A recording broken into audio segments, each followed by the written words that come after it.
Have you ever commented on an article or a website? Well, chances are that you've used Disqus. And with over 36 million users commenting on 800,000 websites, including Bloomberg.com, we wanted to get to know the man behind the commenting platform. I spoke with Daniel Ha. He's the CEO and co-founder of Disqus, and asked him how it all works.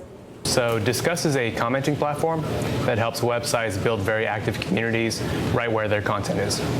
So commenting meaning you read something and then below it on BarackObama.com, on Time, on a number of very prominent websites, your product. Even Bloomberg.com, yeah. Thank you for the disclosure there. that helps all those websites engage viewers, engage readers. What made you think of this and how did you create it? Yeah. So my background is absolutely in building communities. For a long time, throughout my childhood and going through school, I spent a lot of time building web forums, news groups, IRC channels. My co-founder and I have known each other since we were about 13 years old. We were building a lot of these communities together. What we wanted to do was build a very unique take on how discussion forums should work. And Disqus was something that was born out of it. It wasn't something that we set out to do, but working with publications, blogs was something that we fell into, and it's really taken off since we started. And you recently raised about $10 million from Northbridge Venture Partners, Union Square Ventures.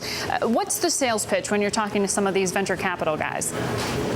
Yeah, so right now Disqus reaches about 500 million people every month. About half of those people are in the United States.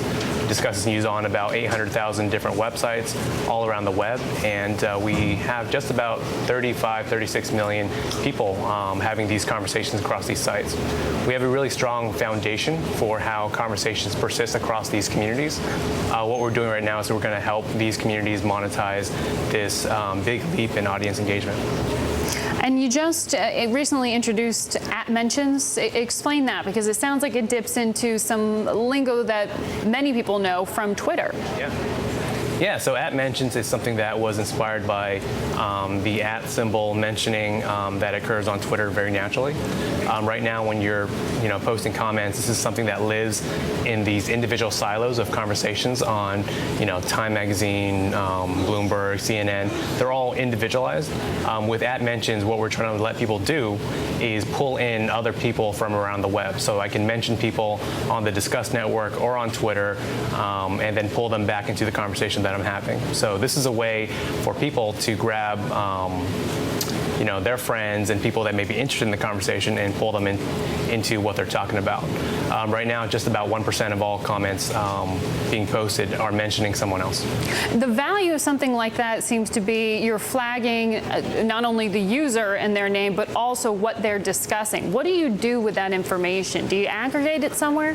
So one of our products that we actually sell is called Analytics, and it's an analytics platform for publishers to really understand who their audience really is, where they're going, where they come from, who they know, and what they're interested in. So this is something that we're continually focusing on as we grow the product, and with all these different sort of interactions that happen throughout the network on Disqus, this is something that helps communities, these publications, really learn about their audience. That seems tremendously valuable information. Yeah, absolutely. So how do you price it?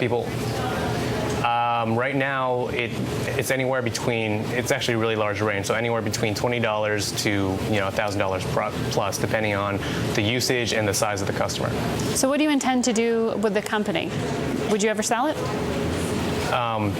Maybe. I don't think we're there yet. I think that the entire path for Disqus really falls on two things right now.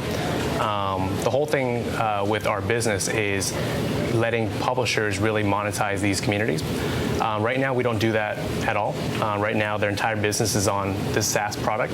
So until we reach that point, I think that we have a long ways to go.